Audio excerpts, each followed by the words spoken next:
ప్రభువైన యేసుక్రీస్తు నామంలో మీ అందరికీ శుభాభివందనాలు తెలియజేసుకుంటున్నాను. మనసు దేని మీద ఆధారపడుతుంది, దాని గురించి నేను మాట్లాడాలనుకున్నాను. 2వ దినవృత్తాంతుల గ్రంథం 26వ అధ్యాయం 21వ వచనంలో ఉజ్జియా గురించి రాయబడి ఉంది. అదే 2వ రాజుల గ్రంథం 5వ అధ్యాయం 14వ వచనంలో నయమాను గురించి రాయబడి ఉంది. ఇక్కడ ఉజ్జియా కలిగినది కూడా కుష్టి వ్యాధి, ఇక్కడ నయమానికి కూడా కుష్టి వ్యాధి. ఉజ్జియా తన మరణ కాలం వరకు కూడా కుష్టి వ్యాధితో మరణించడానికి కారణం, నయమానికి కుష్టి వ్యాధి నుంచి స్వస్థం పొందడానికి కారణం.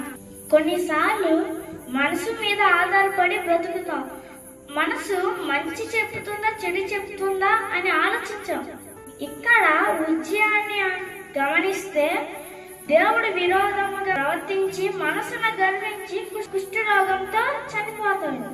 ఇక్కడ మొదట నయమాను మనసును గర్వించి తరువాత మనసును మార్చుకుని దైవజనుడు చెప్పిన మాట విని యోర్దాను నదిలో 7 సార్లు మునుగుతాడు.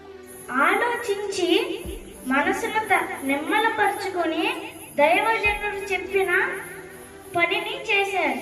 గర్వపు మనసు మార్చుకున్నాడు గనుకే నయమాను జీవితంలో అద్భుతం జరిగింది. అయితే ప్రాకారం లేని పురమయంతో తన మనసును అంచుకునలేని వాడు అంతే అని బైబిల్ చెప్తుంది.